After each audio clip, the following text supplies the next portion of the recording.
വരൂ.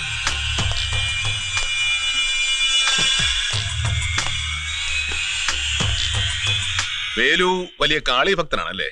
ഏത് നേരവും വേലുവിന്റെ നെറ്റിയിൽ കുങ്കുമവും കുറിയും കാണും അല്ലേ വേലു? സാരക്കുമുണ്ട് നെറ്റിയിൽ. ഞാൻ ചെറിയ ഭക്തൻ. വേലുവിന് കാപ്പി ചായ ഒന്നുമേ വേണ്ട സാർ, താങ്ക്സ്.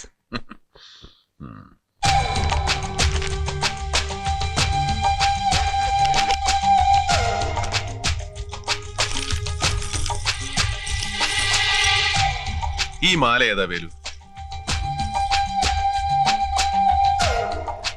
ഇതാണിമംഗലത്തെ തിരുവാഭരണം, കോവിലി കൊടുത്തത്. ഇത് സാറിന്റെ കയ്യിൽ എപ്പടി വന്നു? ഇത് വേലുവിന്റെ കയ്യിൽ എപ്പടി വന്നു? ഭദ്രമായി പൊതിഞ്ഞ കാളിയുടെ പടത്തിന് പുറകെ വെച്ചിരുന്നില്ലേ, അത് തന്നെ ഇത്. ഇതാരാ തന്നത്?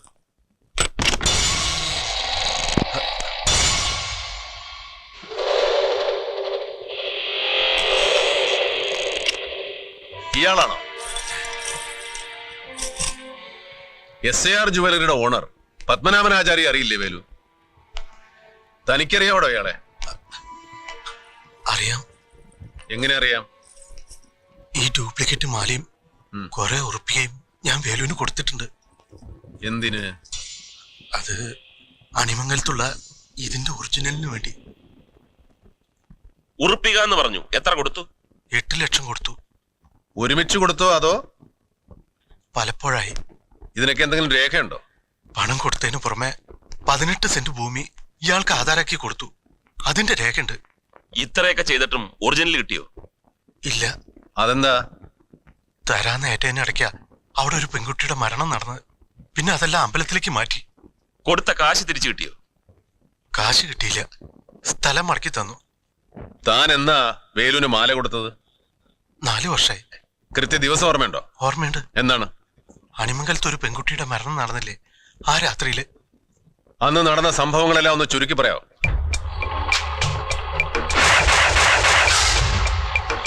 ഞാനിപ്പോ മടങ്ങി വരും. അപ്പൊ താൻ ഒറിജിനലുമായി ഇവിടെ ഉണ്ടാകണം. ഇനി അവധിയില്ല. സാറിങ്ക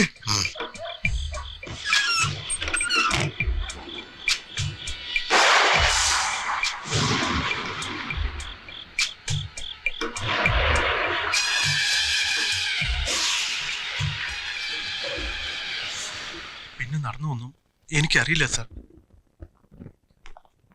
മൈഥിലി പ്രദീപിനെ പ്രതീക്ഷ നിന്നായിരിക്കും അല്ലേ? മാലയുമായി പോയ താനും ആ പെൺകുട്ടിയെ കണ്ടിട്ടുണ്ടല്ലേ? അർദ്ധരാത്രിയിൽ നടന്ന തിരുവാഭരണത്തിന്റെ ഇടപാട് കണ്ട ഏക സാക്ഷിയായിരുന്നു ആ പെൺകുട്ടി.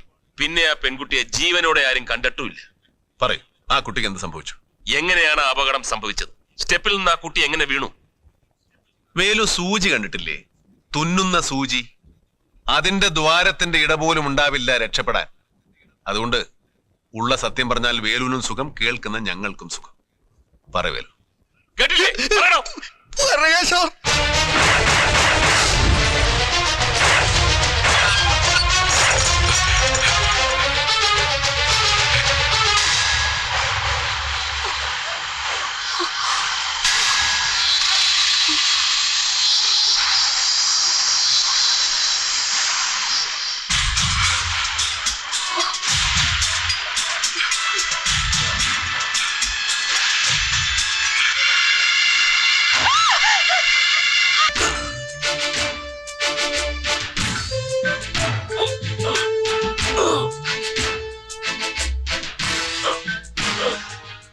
മൈഥിലിയുടെ അതേ പൊക്കവും തൂക്കവും ഉള്ള ഡമ്മിയാണ്. ഇത് എങ്ങനെ വീഴുന്നുവോ അങ്ങനെയായിരിക്കണം മൈഥിലി വീണിരിക്കുക. വേലു പറഞ്ഞതുപോലെ ഭയന്ന് ബാലൻസ് തെറ്റി വീണതാണെങ്കിൽ ഡ്രോപ്പ് ഇറ്റ്.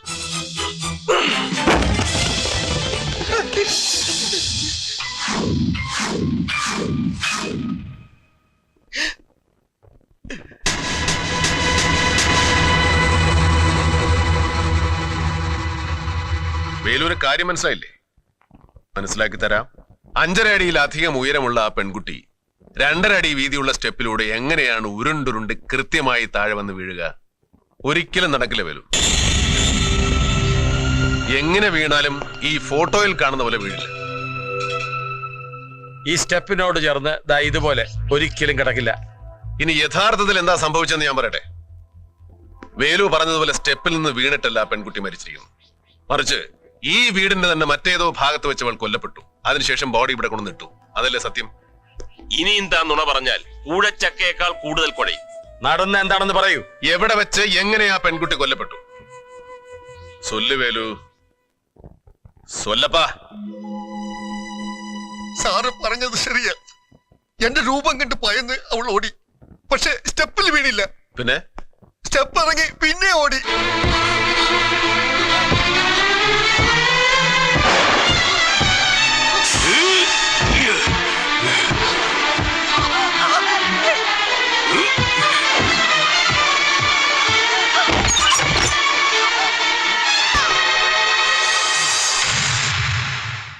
എന്നിട്ട് എന്ത് ചെയ്തു? ഭയന്ന് ബാലൻസ് തെറ്റി വീണ് മരിച്ചതാണെന്ന് ആളുകൾക്ക് തോന്നാൻ അവളെ ഇവിടെ സ്റ്റെപ്പിന്റെ സോട്ടിലിട്ട് പിന്നെ നേരെ കുളത്തിൽ പോയി കുളിച്ച്. ഇപ്പോഴും മുഴുവൻ അങ്ങോട്ട് ശരിയാകുന്നില്ലല്ലോ വേലു. കുറച്ച് ശരി, കൂടുതൽ നുണ. അല്ല സാർ. ആണ് സാർ. അതുകൊട്ടെ, പൂജാമുറിയിലിരുന്ന് മാലയെടുക്കാൻ വേലു എങ്ങനെയാ വീടിനുള്ളിലേക്ക് കയറിയത്?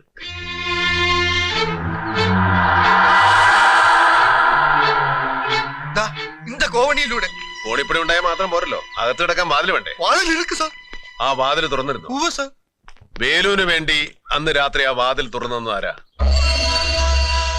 പറ. വേലു വരുന്നു എന്നറിഞ്ഞ് ആരാണ് ആ വാതിൽ തുറന്നിട്ടത്? ഈ വീട്ടിൽ ആരാ വേലുവിന്റെ സഹായി? വേലു ആരെയാ രക്ഷിക്കാൻ ശ്രമിക്കുന്നത്?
വേലു, ഈ വീട്ടിൽ ആരാ നിന്റെ സഹായി?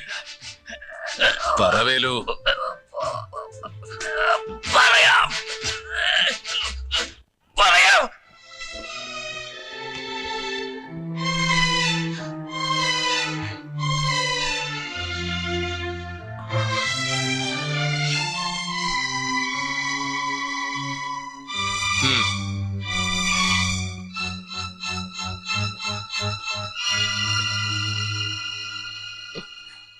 മൈഥിലി എന്തോ വേഷം കെട്ടി പേടിപ്പിച്ചെന്ന് പറഞ്ഞല്ലോ.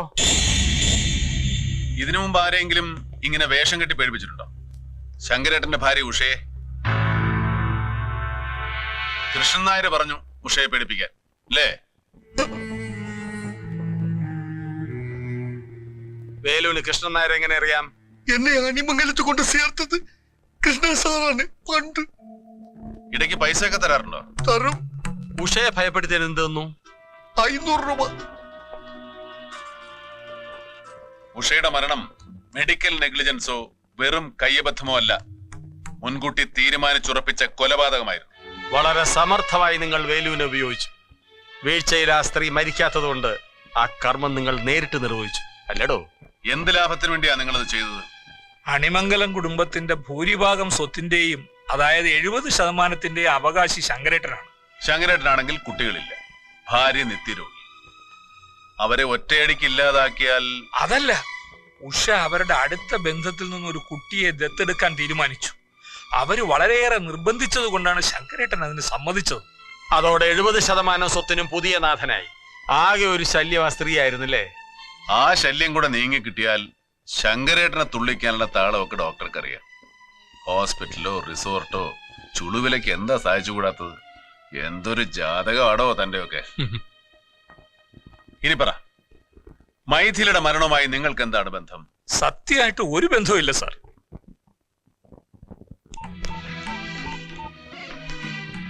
Chacko, get going.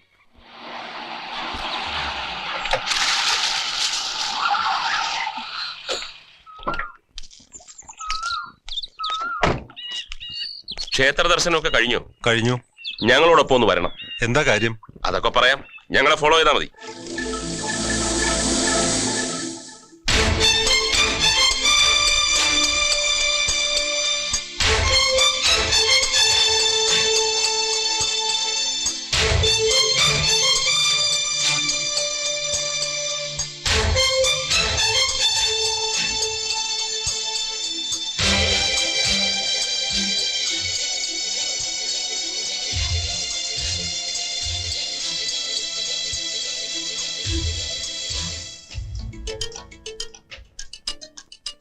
CBIക്ക് കിട്ടിയ വിവരം അനുസരിച്ച് മരണം നടന്ന ദിവസം രാത്രി അണിമംഗലത്തുണ്ടായിരുന്നത് 5 പേരാണ്. അതിൽ മൈഥിലിയെ ഒഴിവാക്കിയാൽ ബാക്കി അനിത, രശ്മി, ലക്ഷ്മി അമ്മ, മായ. ഈ പറഞ്ഞ 4 പേരുടെയോ അല്ലെങ്കിൽ പുറത്തുനിന്ന് ആരുടെയെങ്കിലുമോ സഹായം ഈ കേസിലെ പ്രതികൾക്ക് ലഭിച്ചിട്ടുണ്ട്.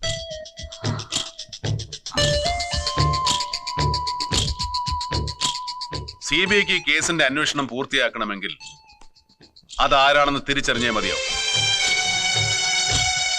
നിങ്ങൾ പോലീസിലോ CBIക്കോ കൊടുത്തിട്ടുള്ള മൊഴിയിൽ പറഞ്ഞിട്ടുള്ളതല്ലാതെ മറന്നുപോയതോ വിട്ടുപോയതോ മനഃപൂർവ്വം വിട്ടുകളഞ്ഞതോ ആയ എന്തെങ്കിലും കാര്യങ്ങൾ അന്ന് രാത്രി നടന്നിട്ടുണ്ടോ? ഇല്ല. ഇല്ല. ഷുവർ? ഷുവർ. Very good. ഒരു ചോദ്യം ശങ്കരേട്ടനോട് ചോദിക്കാനുണ്ട്. ആ ദിവസം ശങ്കരേട്ടൻ എപ്പോഴാ തിരുവനന്തപുരത്ത് നിന്ന് വന്നത്? രാവിലെ. അല്ല, ഉച്ചയ്ക്ക്. അതെ, എനിക്ക് നല്ല ഓർമ്മയുണ്ട്. ആ, അതുകൊട്ടെ. അണിമംഗലത്തെ ദോഷം കൊണ്ട് പലരും മരിച്ചെന്ന് പറഞ്ഞല്ലേ? ആരൊക്കെയാ അവര്? സാമ്പിയായിലുള്ള അനിയത്തിയുടെ മകൻ, ചേച്ചിയുടെ ഹസ്ബൻഡ്, പിന്നെ ആ പെൺകുട്ടി. ഒരു പേര് വിട്ടുപോയല്ലോ, ശങ്കരേട്ടന്റെ ഭാര്യ ഉഷ. അത് വിട്ടു. ലക്ഷ്മി അമ്മയുടെ ഹസ്ബൻഡ് അല്ലേ ഒരു ആക്സിഡന്റ് പെട്ട് മരിച്ചത്? അതെ. മരിക്കുമ്പോ അളിയൻ വലിയ കടബാധ്യതക്കാരനായിരുന്നു അല്ലേ? അതെ. എങ്ങനെയാ വലിയ കടക്കാരനായത്?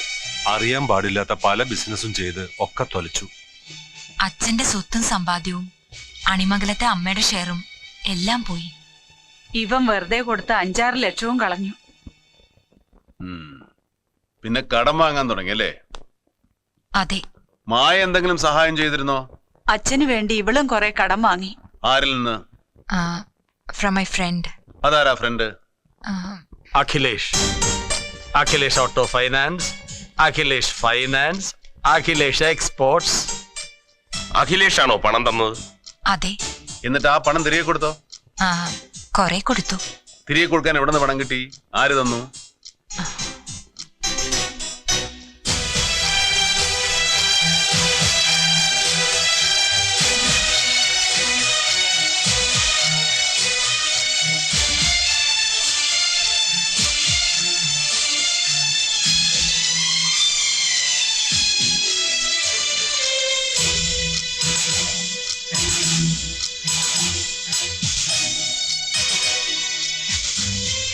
ഇയാളാണോ പണം തന്നത്? ഇയാളെ എനിക്കറിയില്ല. ഞാൻ പണം വേലുവിന്റെ കയ്യിലാ കൊടുത്ത്. വേലു വഴിയാണോ പണം കടം വാങ്ങിയത്? അല്ല. പിന്നെ കടം വിട്ടാനുള്ള പണം ഇവിടെ നീട്ടി. ആചാരി കൊടുത്ത പണം വേലു വഴി വാങ്ങിയിട്ടുണ്ട്, കടം തീർത്തിട്ടുണ്ട്. അല്ല സാർ, ഒരു ഡൗട്ട്.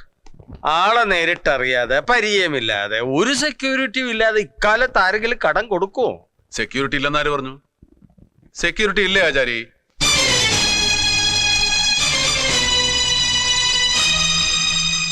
ശരി, മായ വാങ്ങിയില്ല.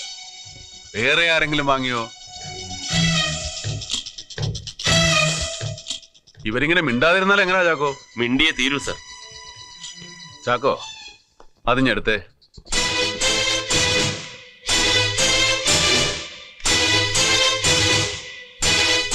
മൈഥിലി മരിച്ച ദിവസം ലോക്കൽ പോലീസ് ഇൻക്വസ്റ്റ് നടത്തിയപ്പോൾ എടുത്ത ഫോട്ടോസാ ഇതെല്ലാം.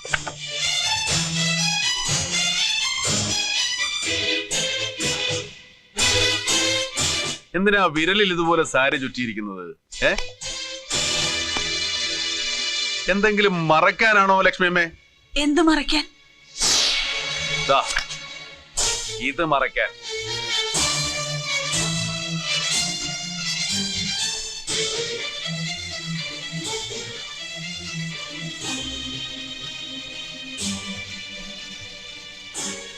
ഈ മുറിവ് എങ്ങനെ ഉണ്ടായി? ഈ സംഭവം നടക്കുന്നതിന് 3-4 ദിവസം മുൻപ് കറിക്കോ മറ്റോ നുറുക്കുമ്പോ കത്തി കൊണ്ട് മുറിഞ്ഞതാ. അതെന്ന് പോലീസ് ചോദിച്ചപ്പോ ഞാൻ പറയുകയും ചെയ്തു.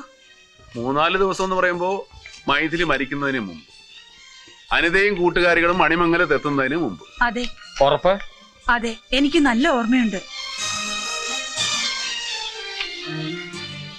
ഈ ഫോട്ടോയൊക്കെ എന്നെടുത്തതാ? കുട്ടികൾ അണിമംഗലത്ത് വന്നപ്പോ എടുത്തതാ. അതായത് മൈഥിലി മരിക്കുന്നതിന് ഏതാനും മണിക്കൂറുകൾക്ക് മുമ്പെടുത്തത് അല്ലേ? അതെ.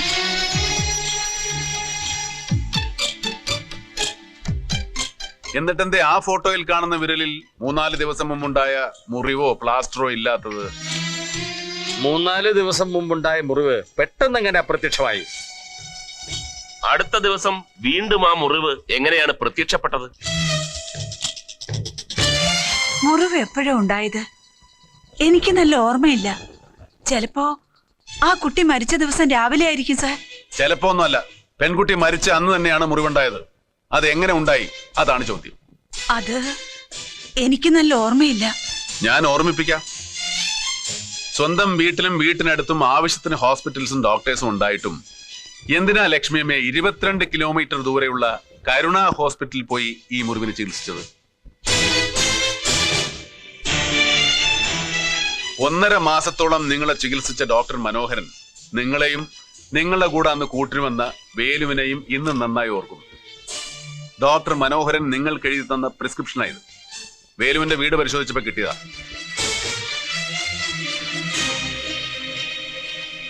ഒന്നര മാസത്തോളം ചികിത്സിക്കാൻ തക്ക വണ്ണം എന്ത് മുറിവാണ് ആ വിരലിൽ ഉണ്ടായിരുന്നത്? എന്തോ കള്ളത്തരം മറയ്ക്കാനല്ലേ അത്ര ദൂരം പോയത്? യഥാർത്ഥത്തിൽ അന്ന് രാത്രി എന്താ സംഭവിച്ചത്?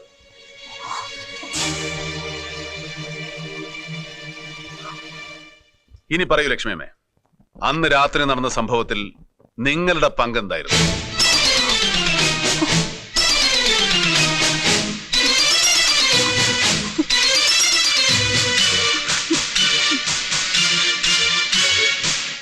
മകള് വാങ്ങിയ കടം തീർക്കാൻ വേലു വഴി ആചാരിയിൽ നിന്നും പണം ഞാനാ വാങ്ങിയത്.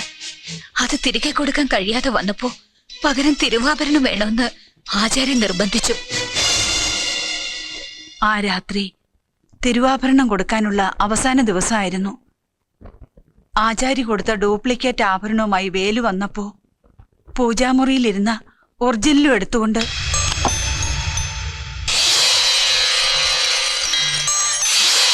പുറത്തെ സ്റ്റെപ്പ് വഴി ഞാൻ മുറ്റത്തേക്ക് വന്നു.